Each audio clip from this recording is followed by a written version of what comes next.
Hello, my fan friends. Welcome to another free video / audio. If you're listening to the audio, it's all free. Of Retro RHLSTP back to 2022.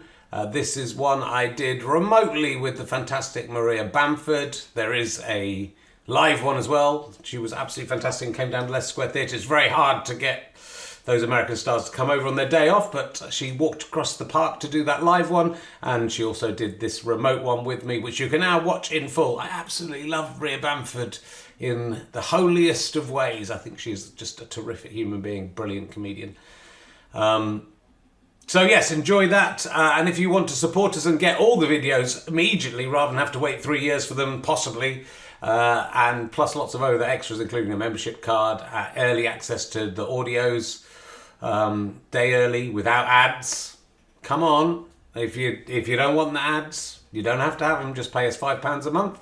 If you pay £8 a month, you will get bonus podcasts as well, and you can pay more than that as well and get a special membership badge that nobody else gets because you're super special. Go to gofasterstripe.com/badges, and some live RHLSTP coming up in London, Sheffield, and of course the Edinburgh Fringe, richardherring.com/RHLSTP.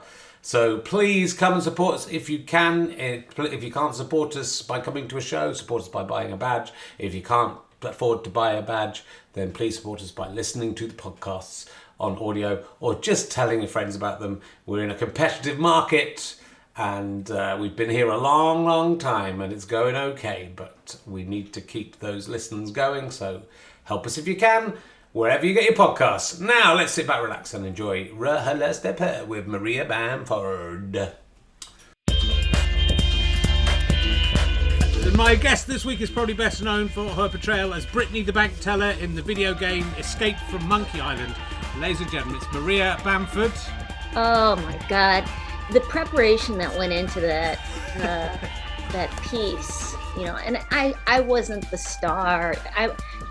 The star is the whole production itself. When you see that list of credits go by, it's not just about me. Thank you for remembering that I did. It's good. Well, it's very in the UK. That's people are mad for that. So you'll be when you come over here, which I know you are very shortly. You'll be swamped. The big do the voice, do the catchphrase. It's all going to be good. It's lovely to have you back. We've tried to get in touch with you a couple of times. The last time we tried to talk to you, you had a plumbing emergency. I wanted to check that was okay. It's still ongoing. Oh no. Yes. We now have water again, but for about 7 days we did not have water, which is somehow shameful, even though it's not. Not your fault. I showered at a few of our neighbors, and they're like, anyways, it was, people were very kind. Oh, well, you'll be leaving your home soon to come to England. Yes, leaving. So that we have showers here. We have baths. We have showers. Hopefully, it will work when you're here. Do you want to talk about what is the new tour? Is it a brand new show? Is it new material? Well, yes. Oh my gosh, for sure, new material. The theme seems to be that I would like to be a part of something, no matter what it is, even if it is I don't understand what I have joined. Okay. I've been a part of a few cults over time, and and I still belong. I love religion. I love being a part of my family, which is also a cult. They have very odd practices and beliefs that somehow they adhere to, despite the community outcry. So, so that is the theme, is this wanting to be a part of things. Well, great. Well, it's lovely to have. Good, yes. But being involved, which the podcasts are very much cults, and our audience are cults, and every single one of them. So you're very welcome here. And I'll go through the dates because it's very soon. We're going to put this out on Wednesday, and so we're looking at April the 21st in Dublin. Yes. Tell me if I missed any out. If there's any new ones. April the 25th in Glasgow. Yes. April the 27th in Birmingham. April the 28th in Manchester, and the 30th in London. What venue are you playing in London? Oh, playing Earth, and it's already sold out. Oh, well. They may do another. They may add another show, and then we're doing Amsterdam and Rotterdam if Yeah. you have any listeners there. Yeah, that we certainly do. So that would be terrific. Well, come and with the Irony tickets, come and see that show. Well, I watched did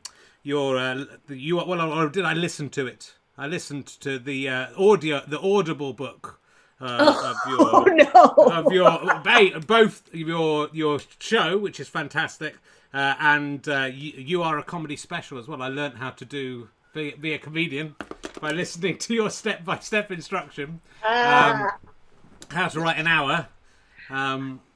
It's good. I mean, because you can't really instruct people on how to do that.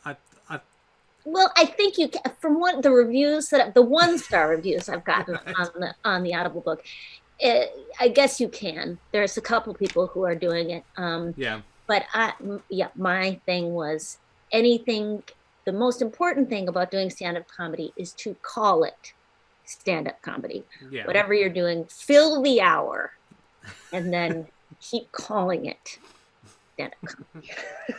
Well, and I also like you're a very collaborative stand-up, which I don't know if it's unusual. It feels unusual to me. And certainly when I write my specials, which are usually 90 minutes or more, I go into myself and I don't let anyone really know what I'm doing until I perform it. But your suggestion is to find anybody at all to just say it to. Well, yeah, I'm a theatrical performer, so I like to learn. Yeah. I like to rehearse it over and over again. And the reason I need to have a witness, and it can just be one person, and they don't have to laugh. There's no requisites for laughing. It's just so that I'll say the words over and over again. And also because I have no more ambition and I can't get myself to do it by myself. Okay. Yeah, well, I think that it is the problem with being a stand-up comedian, doing stand-up comedy, and when people email you and ask you how you do it, you just have to do it, right? You just have to. You're prevaricating by even asking. But which you talk about in the book as well. By even listening to an audio book of how to be a comedian, it's sort of an act of prevarication or procrastination. Yeah. What are you doing? Why don't you start talking to yourself into a microphone and begin the process? You've just wasted another 5 minutes not doing stand-up comedy by listening to this audio book. But the book is very enjoyable, whether you want to be a stand-up comedian or not. I think there's plenty of stuff in there. It's I think it's letting people know the reality of what being a comedian is, and I know that's different in America than it is to the UK, because of course the travelling is so much more different. When you're going around America, it's long distances where we can sort of drive everywhere in the UK. Right, but this is the thing I find amazing about UK, Australia, it is that everyone does a full new hour every year and then goes to Edinburgh, and that isn't always recorded. People don't then sell that as merch. US, we're always creating new merch to sell after shows or coups. Do you sell merch after shows? I do, I'm unusual because of Chris Evans, who you have met, who's recording us. He set up a production company which will record stand-up shows of people who wouldn't usually get a deal, or just people he liked. So I've actually recorded all of my shows. I even went back and picked up a couple that I hadn't recorded and then retoured them and redid them. So that I do have them also. I was selling them as DVDs, but no one has DVDs anymore, Maria. That's what you're selling them on. Or do they? Well, there's also you can sell them as sort of a coaster after the show. Or as some sort of collectible. We've got a VHS store that just opened. VHS tape. I don't know if the UK ever had VHS tapes. We did. We had VHS. Oh, okay, in Los Angeles. So it is going so retro that I'm, because comics are selling records. Now. So that's happening. Anyways, any way to bring in the cash. I prefer panties with my tour dates on the crotch. That's. No, I don't. I will not be having those. Only just because of the luggage, the weight. Yeah, it's a lot to carry. Well, the panties will be good because they're light. Well, books. I sell books, but they're a lot to lug around now. But books are hard to carry around yeah, in great books. numbers. Oh God, books. Look at all these. I've got loads. I've got all these books, hundreds of books. I've just writing another one. No. Yeah, but they do sell, so they're just about worth doing. I was thinking a lot about you a lot during lockdown because you sort of were doing lockdown comedy before everybody else was in lockdown. You would last time I talked to you at the Leicester Square, you were lovely and fantastic to come down to the Leicester Square Theatre for us. We were talking about how you were performing shows to tiny audiences of one person in a coffee shop, and then that became the reality for us all. So did you know it was coming? Did you see it coming? Yes, I have a godlike aerial view. No, I didn't know, but Zoom is my favorite in terms of human interaction. It's communicating and yet not having to be in the same space. Not that I don't love human beings in theory. There's something wonderful about it where you can just completely develop your material on your own. What do I find funny without hearing any response at all? Just making myself laugh. So in that way, it was good. Also, you could have the biggest I got the biggest audiences I've ever performed for when over the quarantine. Yes, millions died. But anyways, but it does suit your style because I think I was thinking how hard it might have been or must have been for you starting out, not only because in the early days and still to this extent audiences can be suspicious of female comedians, but also because your style is so individual that it must take to an audience who doesn't know you, which maybe you don't play to anymore, it must take a little while for people to tune in to what's going on. Yes, no, people are upset, irritated, angry. I'm a tiny little lady, so nobody usually rushes the stage. Though I've had people get on stage, and I thought that was the best thing about that Academy Awards thing was that that even security would not stop to slap the comedian. I've had people come up on stage to give me hugs, large men. Is anybody? No one's gonna. All right. But now it's less likely just because people do check on social media or watch YouTube to watch their comedian before they go see them. Please. If there's any message to change the world, please Google your comedian before you go see them. I am not a good time. If you want, oh my God, let's have a good time tonight. Nope. Stop yourself. Say, what else might be fun? Axe throwing. Do you guys do that over there? We have that over there. Some axe throwing. Yeah. Okay, axe throwing. Why don't you do that instead? Yeah, what I'm going to do is a lot of kind of cumbersome, verbose monologuing in different characters that aren't from your life, are not recognizable from any pop culture point of view, and then talk about mental illness, probably suicide, and then it's going to be done, and you're going to say, what? But you won't say that. You'll say it in a regional accent of the UK that I will not attempt. Okay, it's incredible stuff, Marie. You're an absolutely brilliant comedian. In the special I was listening to, you were talking about mediocrity and seeing yourself as a mediocre, which I love because mediocrity is it's very important. There are mediocre comedians because otherwise, how are the good comedians going to shine above that if everyone's brilliant? Yeah, you've got to have a shit example from which greatness can be determined. And if I can be that for everyone. Well, what I love about it, and I think as a comedian, it's a really important step, and I think even now I've been doing this for 30 years or whatever, how long I've been doing it, I still sometimes wimp out, but you absolutely sort of seem to do, you're very true to yourself, and you do what you think is funny and what you want to talk about. And I saw you on the clip from the James Corden show, which is an incredible 5 minutes of stand up about your mum and your mum's death, and to play that to an audience who to not disparage James Corden for once in my life, I'm not expecting his audience to be ready for that, but it was such a bold choice, but it was amazing. Well, and all blessings to James Corden, because what he does before the comic goes up and it's not on camera is he explains it's 5 p.m. Pacific time. You don't feel like laughing because you're not at a comedy club and you're at this show and you want to see something goofy. This person has, please amp it up.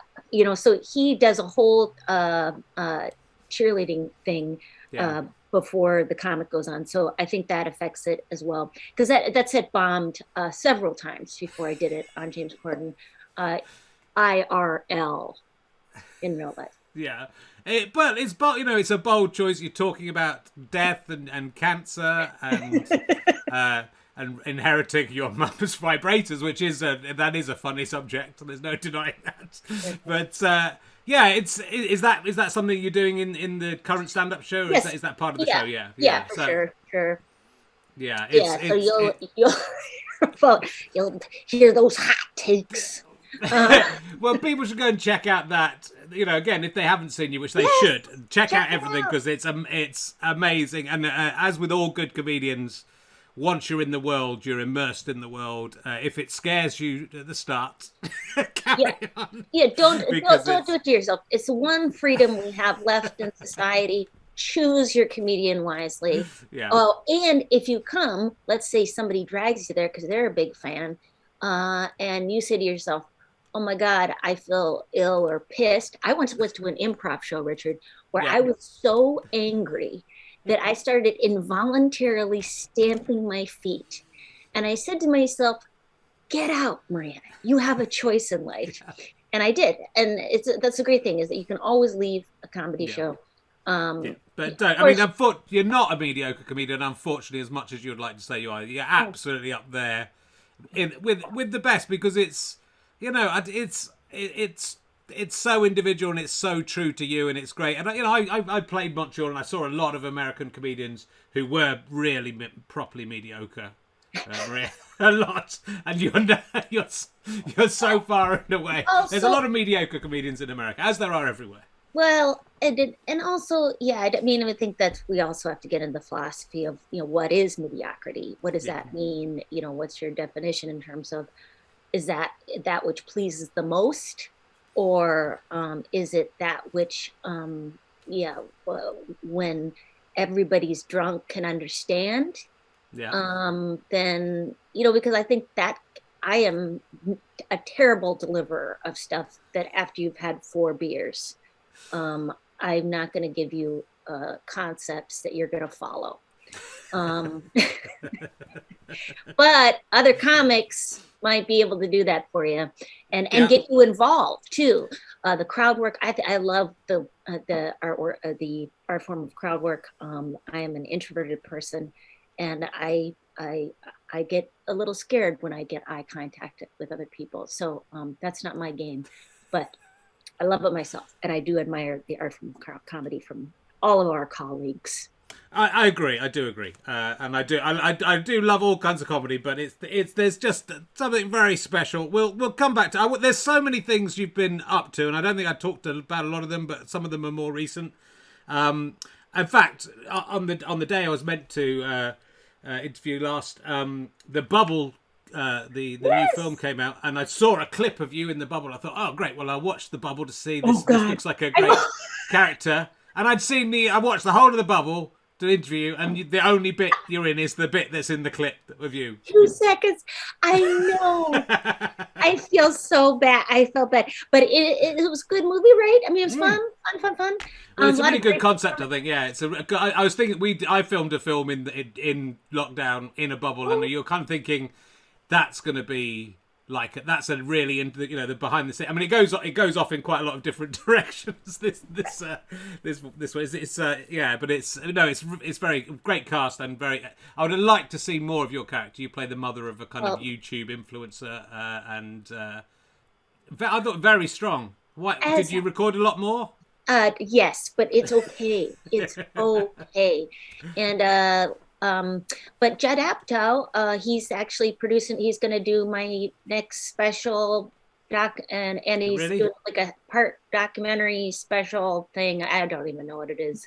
Oh, brilliant. Yeah. So that's something nice that's come out of that. And um, Had you worked with him before, or was that the first time? Yeah, yeah, yeah, I have worked. He agreed to do Lady Dynamite, which was a of course. show Yeah. I did for a couple seasons, and did it played himself on those parts. And I think I was a comedian in let me see, there was a movie he did about comedians. Yes, there was with Adam Sandler. Was it that one? Yes, maybe it was. Oh, Lord. I am terrible at remembering what is or what is not. Yeah.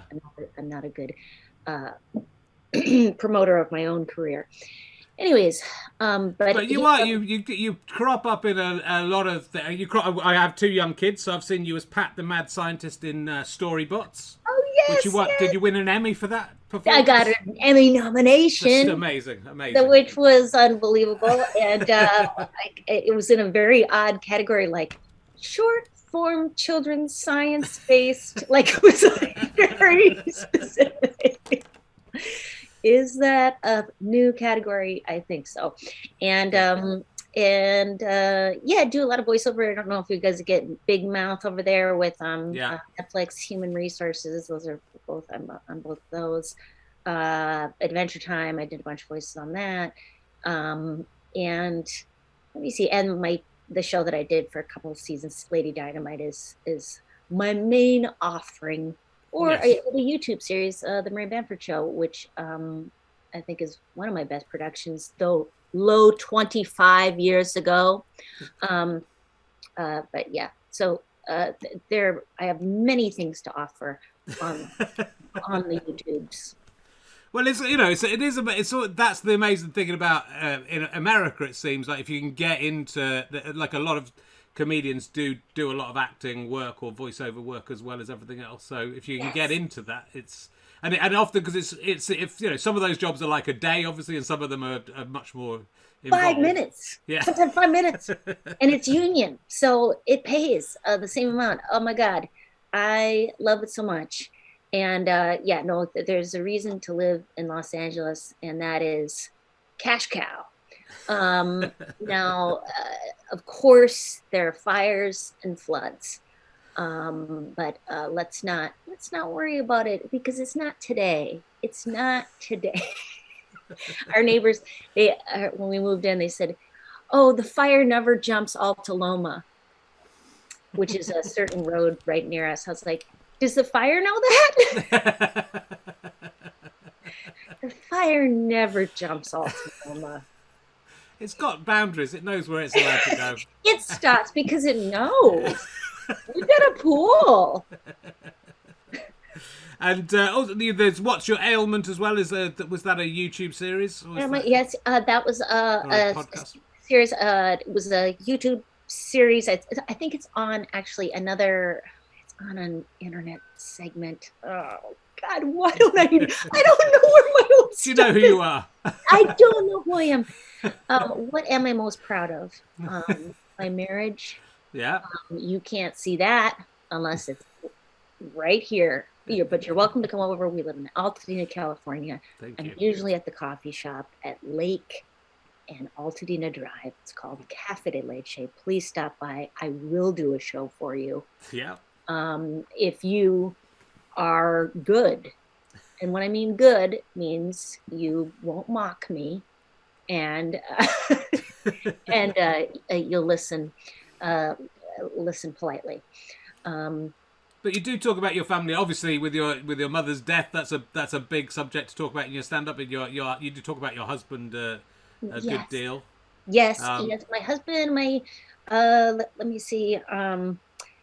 Yeah, just kind of handling the pandemic. My husband and I found out that we have a hobby in common, and over the pandemic, and it's one that we developed in different parts of the country around the same time, around 10 years of age, and that is longing for death. Suicidal ideation. It does eat the clock. I don't recommend it. We're trying to No. replace it with a book club. But one day we were both feeling terribles. And I looked at him and I said, hey, what are you thinking about? And he said, what are you thinking about? Oh, no. Oh, no. But don't worry about us. We have a signed document that we got from the suicide prevention people where we've written out our names. I, Maria, will not commit suicide. I will call these 3 people first. Nothing prevents self-harm faster than paperwork. It's in a magnetized chip clip on the front of our refrigerator. So if ever you come over and help yourself to a Cran Raz La Croix, I don't know if you guys have those, or Spindrifts. They sound good. Okay, they're so good. It's flavored water. We're running out of water, but let's flavor it. We're okay. Anyways, we're okay. But is it important to you to talk about the mental illness, or do you just think that that's what you have to talk about? Do you feel like by discussing it, it's helping people, or is it just for material? It helps me. It helps me. Also, like, I do think, like, just in terms of, like, I think I had shame for first of, having any kind of mental health issue, and then to also be in a relationship where we're both on the bipolar spectrum, and how embarrassing that really is. Like, oh, we're both wet pillow pets. Like, we're just, that can be embarrassing, and like just embracing it and saying, oh, this is normalizing, that it's okay to talk about it, and yeah, we do have one of those preventative things. It's supposed to help, that if you've written something out, you signed it, had your therapist look at it, like I don't know, some sort of a court justice, that it's supposed to help. So I find it meaningful to talk about, and also funny. But it is, you do make it funny, but it is also, it's because it's so open and honest. It's frightening to me as someone who likes you, to hear you talking about those, even having those ideas. It's upsetting to me, but it's also funny to hear you talking about it. It's also like, well, then the great thing is that it's not a surprise. Like, if I, like, you go to, if I've talked about it, and let's say I see you at a club or whatever, and I'm having a terrible day, or if I were in a place, like, someone would call an ambulance. Like, you know what I'm saying? Like, I just feel like the whole thing of, like, keeping things a secret, like, ooh, keep it underground, I'm fine, then it's just so much more likely to happen, I think. I think, oh, and whenever you mention suicide, you're supposed to text TALK to 741-741 in the US. I'm sure you have the equivalent in the GB. Yeah, I'll look here it up. in the US, it is not always a great idea to call 911 or the cops, because sometimes you can get killed. So what I've started doing, call anybody. I called Hertz Rent-A-Car, a small business in my city, South Pasadena, California. They picked up on the first ring. I told her what was going on. She said, I only lease cars. But before hanging up on me, she did say, but I do believe every human life has value. You take care. Come on. That's not bad. I mean, not bad. Free, shitty healthcare available to you now in the US. Also, I've taken to calling the anti-abortion people. All their literature says life is a gift. Have them prove it to you. Hi. No, I'm not pregnant, but my mother was about 51 years back. Yeah, no, she kept it. And what is the plan? What's the plan now? I'd like to be placed in a loving home.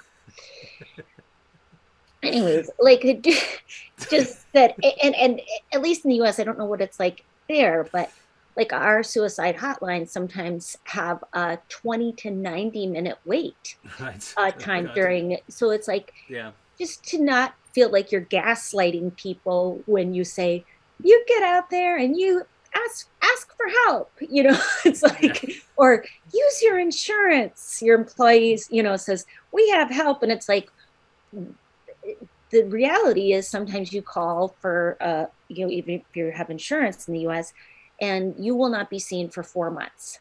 And you got to have cash, you got to have money. So I just go to a Taco Bell drive-through, see if somebody in there has taken a community college class in psychology.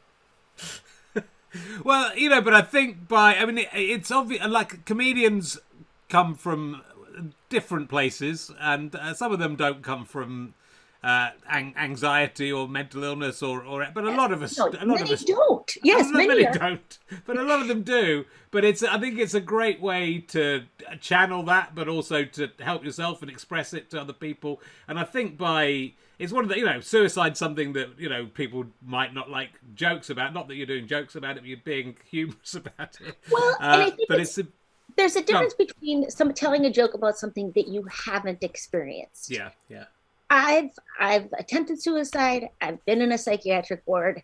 I feel like I get to talk about it. You know what I'm yeah, saying? Like, if somebody's gonna talk down to, you know, like saying or yes, I think that's when it's, you know, punching down, that type yeah. of thing, or talking about something that you have not experienced so much. I want to hear a really good premise. Like, if you haven't experienced it before, then you know, like, for example, Chris Rock, like, you just go, that was a very thrown off joke. Like, do, why? You know, Yeah. like, why? At least for me as a comedian, I go, I want there to be some sort of like meaningful reason that you're bringing it up. But that's, of course, that's definitely a personal thing. Um, Yeah. yeah, I definitely have. I think, you know, but I think it's so important. I think obviously anyone goes through the same thing. I think it's good. It's just the minute you know anybody else is in anywhere near the same boat, I think that is so helpful, because I think especially with things like that, where you're lonely or you're sad or you're suicidal, you feel like you're the only person in the world who's going through it, and you feel like everyone else is having a great time. And I think when someone like you is a very successful person and a very famous person, to know that can happen to you as well, I think it is a help as well. Well, and that it's not like, and that people, you know, when somebody commits suicide in your friends or family, like, how devastating that is, and that you aren't able to talk about it. Like, you don't get the same kind of grieving as, you know, people usually go, oh, oh God, you know, like, it's kind of a Yeah. weird salacious thing, and it's like, yeah, no, there's also, I don't really, none of this stuff is funny that I've just been blabbing about. But I appreciate material told by people about experiences that I don't have, that Yeah. somebody else has had. I've heard a couple of comics with schizoaffective disorder recently, or schizophrenia, talking about Yeah. that experience, which has been so helpful. Like, oh my God, like, yeah, that's what I love about the internet, is like, just that we're getting to have so many different perspectives. You know, I mean, still in the US, it's mostly white male perspectives throughout comedy clubs. About 90% all clubs still have white male headliners, features, and openers. But at the very least, the internet and YouTube is wide open, and Yeah. everybody has a chance, and that's really great. Terrific. And you're a very nice person, Maria. I think you're a very kind person. Even when you came and did the show last time, I know you'd sort of just arrived in town and you walked across town to come and do my podcast, which I was very grateful about. And I love it on your Twitter. You're in your bio. It says tickets are usually $30 if low on dollars and can't afford it. Email me, which is a very nice. Do people take you up on that offer? Yes, I always sort of sure. say that as well. Yeah. Yeah, for sure. Oh my God, Christ! If you desperately want to come to the show, that is the person I want at the show. Sure. I would rather not have your money, or save your money for, of course, the 2 drink minimum that maybe a problem. Yeah. But I will also, I'll also spot you on that if it is truly hard times. But yeah, I would rather have a wonderful, happy audience than have, yeah, it's definitely worth it to me.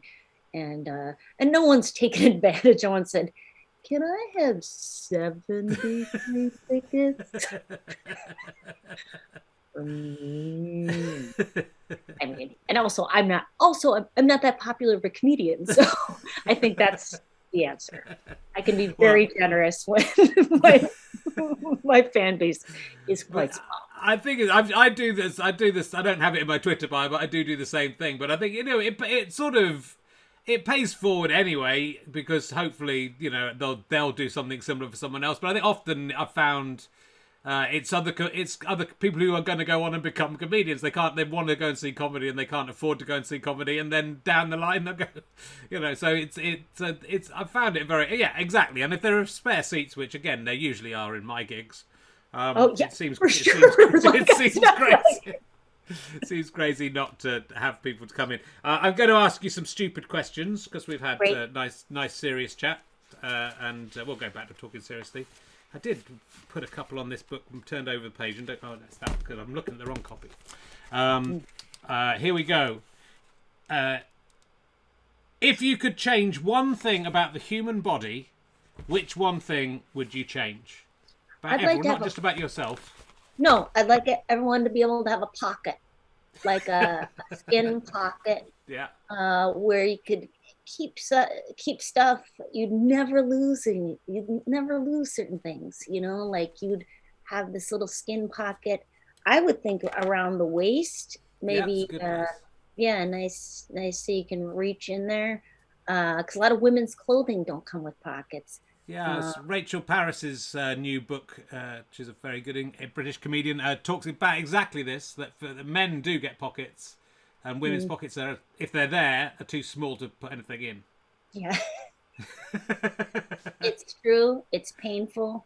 Yeah. And we're facing it now. I mean, the kangaroo is ahead of you, so you'd like to sort of have a kangaroo arrangement where they've got a big pocket there. Now that you made the dream bigger. Yeah.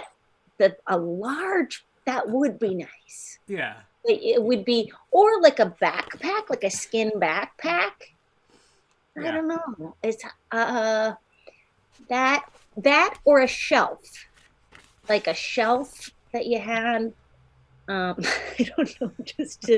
A shelf would be good, but for parties, just keeping your drink. You could put your drink on it. And I know some. If you had bigger breasts, that's a show. All right. Okay. You get a big tummy. I've got quite a big tummy again. I'll work on that. I could work on that and push that. All right. Here's another conundrum for you. Would you rather live in the 17th century or the 23rd century? You don't get to check out what the 23rd century is going to be like, so it could be much worse. You would know everything you know now, whichever direction you head in. So you could either be the greatest inventor, philosopher, scientist, author of the 1600s, or the stupidest person in the 23rd century. Well, I'm a woman, so I'd be dead by 15. I say 17th then. I say, just have a terrible pregnancy and out like a light. Just that it would be neat to see things, even though I'm sure it was just filthy and stinky and not a lot of fun. But I could do it 15 years. I don't think you go necessarily back to being a baby. I think it would be you now. I think so. Well, I'll let you. You're saying me as a 51-year-old woman? Yeah, you're going back to the 17th century with my teeth, the teeth I have now. Yeah. Okay. 50%. Okay. Well, if I would only last for about 2 months because I need my meds. So I don't know. I would still say 17th century just because I am afraid. I am afraid of the future. Yeah.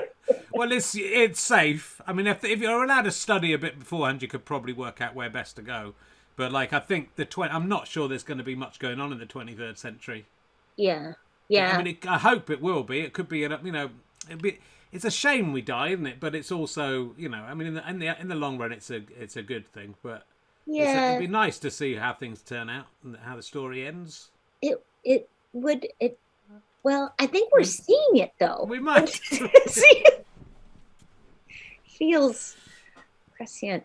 Yeah, feels like we're heading in that direction. What else? I won't ask you that question. If you, I don't think I asked you this before. Forgive me if I did. But if all the world's art galleries and museums said we love Maria Bamford and we think she's great, you can have one thing from any museum or art gallery in the world and it's yours to keep. What would you like to have? It can be art or just a historical artifact or anything. Is there anything you'd like? It's a big question. Wow. That is really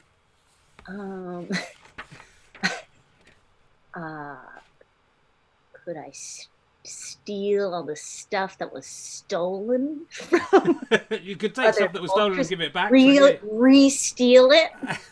Give it back. Elgin Well, Marbles. maybe not give it back. Maybe just keep it.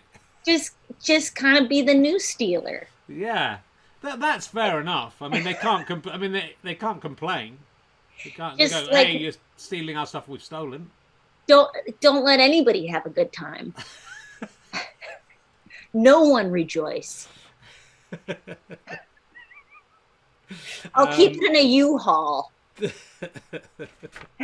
And I don't want to be too. I mean, we've talked about depressing subjects, but I have a question where I ask: do you think the picture that will feature in your obituary, Maria, has already been taken, or do you think it is a photo yet to come? And if it has been taken, what do you think it is? Well, for sure, it's the youngest one. Right. They always take that just bums me out. Yeah, I mean, let me see. What would it be? I mean, I think it's going to be the headshot they always put up, and I believe it was from 2005. Right. I have very long blonde hair. It's sort of a misty portrait with me smiling in 2 different ways. And I think that's going to be it. Yeah. It's hard to think of. It actually, you've done so many things. It's sort of hard to think of what would be like the defining role necessarily. I suppose Lady Dynamite maybe, but I don't. There's so many options for you. I think from the past and I think from the future as well, Maria. To be honest, but it's some people go, yeah, there's going to be a picture of you from that show. If an obituary is like the Albany Funny Bone, they're going to try to get the hottest looking picture of me. Okay. Well, I'm sure they will. Who's this bag of bones and hank of hair? I saw you were on Cameo as well, which I like to talk to people about. Do you get a lot of business on Cameo?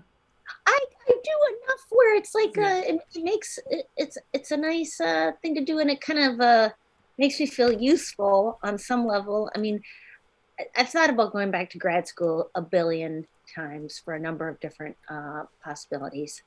I did try to be in the LAPD, the Los Angeles Police Department, in my 30s. I did not make the cut. To feel useful is helpful.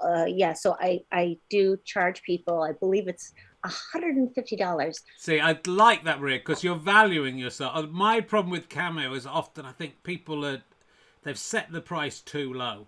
They may get more money doing it that way, but it feels like they've cheapened themselves. If it's $30 or $40, I feel like no, just have the go into 3 figures. Don't go into 4 figures, but go into 4 figures.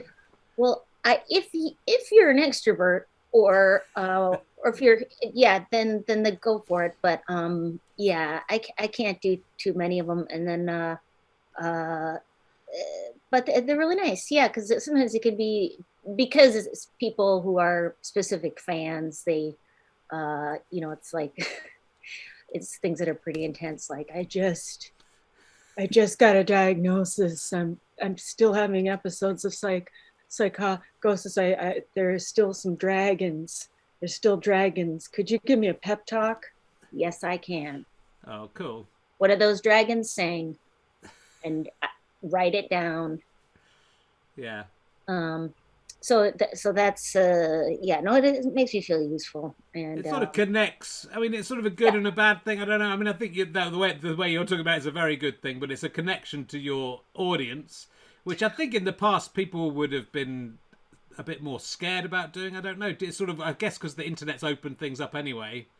If 30 years ago you thought I'm not going to let anyone talk to me on a phone call or something, I don't know. Well, and yeah, the app makes it very safe for me. Like I can Yeah. turn stuff down. Like just a couple situations where someone wanted me to do something. I was like, no. Yeah. And so I can definitely turn it down, and all that jazz. And I will also do it for free. You just have to find me in person. Yes. Well, I sort of feel that about I don't get asked that much about this sort of thing, but I sort of, when people say, "Can you say happy birthday to my friend?" I just say, if you can give like £10 to charity, I'll do that. You don't need to come through an app. I don't mind doing those sort of things. I'm a very lonely person. I'm stuck up here on my computer anyway. I might as well. Yes, that is part of it as well as the deep loneliness that is a well that has no bottom. And so, in your tour of Europe, I suppose we'll call it, selected parts of Europe, do you get much downtime from that, or is it just town to town? Yeah, or do you, we're taking a couple of days in between every city, I think, or at least one day. And so taking it easy. Are you going to plan to do stuff, or are you just going to stay in your hotels and we're gonna probably go to every art museum that is available to us. My husband is a painter, so he loves going to museums, and I love going to museums. Yeah. I also love going to gift shops. I like to get a fancy pen and a pad of paper, and then pretend that I too am an artist. Well, you are an artist, and it's fantastic stuff you're doing. It's always massively enjoyable to talk to you, because then I just get to watch loads of your stuff. Admittedly, The Bubble you weren't in much. I watched Human Resources. I enjoyed that. I'm trying to work out whether there's. I didn't see this one. You've played Mrs. Claus in Santa Inc. What would that? So you played, yes. Yeah. What was that role? Saucy. It's a very saucy version of Santa. One of his elves is a woman, Sarah Silverman. Oh, okay. And the Sarah Silverman becomes the first female Santa. Is the idea of Santa Inc. And it's kind of like a terrible Amazon corporate thing that bro-y place that Santa has going. And I play his much beleaguered wife. And because this is saucy Santa, there's a lot of blowjob talk. A lot of okay. Just heads up, not for kids. Okay, I was going to say, I thought I might have seen it, because there's a show very like that, but it doesn't have blowjob talking. And you're not in it. I would remember you being in it, and Sarah Silverman. So it wasn't the thing when you've got kids. You've got this. You're in a daze, and you suddenly go, "Oh, did I watch that? Even as an adult, did I watch that thing? This sounds familiar." Oh no, there was no blowjob. I was watching it with my children. There was no talk about blowjobs. It's all fine. This is a bit of a. It's not quite. We won't go into pockets again. But my new question that I like asking, and that I think I've slightly blown with the pocket question, is if you, Maria Bamford, were like a caterpillar and could go into a chrysalis and dissolve and come out as anything you wanted. It doesn't have to be a person. It can be a person, and you could come out as anything, like a caterpillar to a butterfly. It can be that extreme, or it can be you with a pocket. But let's not do that. What would you like to turn into if you could crystallize yourself? Okay, and this thing doesn't exist. Okay, so good. It's just an imagine.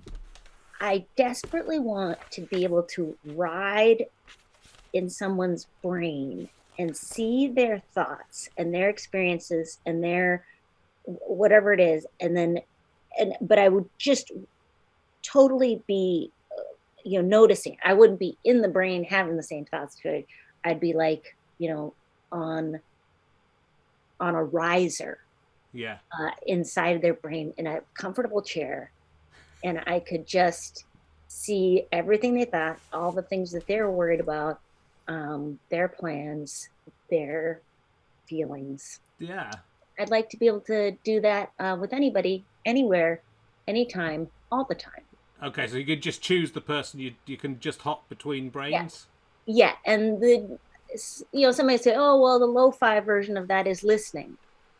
I gotta. Who would you start with though? Who's going to be your first person's brain you would like to be inside to watch? Well, probably my husband. I would like to see what's going on in his brain. Yeah, because he has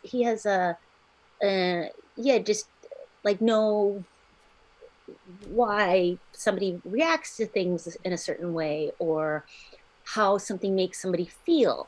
Yeah. My husband loves music and I'm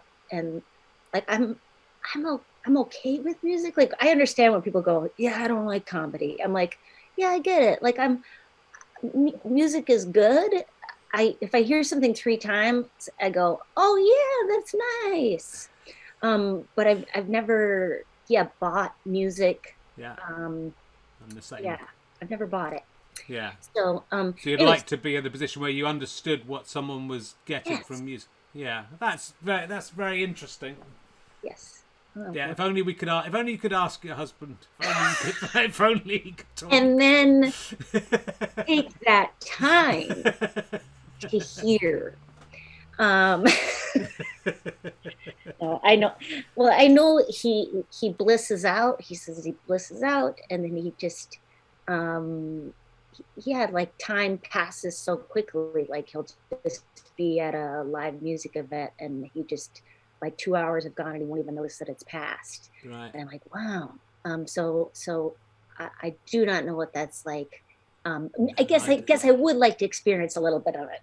Yeah, I'd like to understand. I mean, I agree with you. I don't mind music, but I don't love music, and I think I'm a bit too anxious to go out and enjoy it in a scenario like that. I'm more worried. So if I'm at a gig like that, I think what I've worked out, I think, is I'm just worried about needing the toilet, and the toilets are horrible, and they're really packed, and so it's difficult to wee next to another man, and you'll always be shoulder to shoulder with another man, if you are a man, and I think that might be partly it. But yeah, I can't really lose myself in. I don't know if I can lose myself. Do I lose myself in comedy? No, not in that way. But I prefer comedy to music. I prefer comedy. I like, what do I like? I do like comedy. I can lose myself. Well, reality television. Okay. I enjoy a dumb show where people have decided to marry each other without meeting each other. I love that. Okay. While doing something like bookkeeping or ironing. I enjoy that. Also, my cults. I like being in cults. Yeah. I'm in a bunch of 12-step groups. I don't know how popular that is over there. We know what it is. What they are. We've got it. Yeah, they're it's huge here in LA, and we're in the epicenter of 12-step groups. But I love those. Are kind of like a hobby to me. Okay. Like, I know I'm not changing at all. Like, it's not. It's just, but it's still like Dungeons and Dragons for me. Like, it's just fun. But you've done reality TV. You talk about it. Is it in Weaknesses, the brand? You talk about your appearance on a cookery reality show. Oh yeah, worst cook celebrity edition, and man, I was very lucky to be considered a celebrity. Okay, who was on there? One of the Jacksons. I think it was Latoya. Latoya Jackson. That's gonna be our plumber.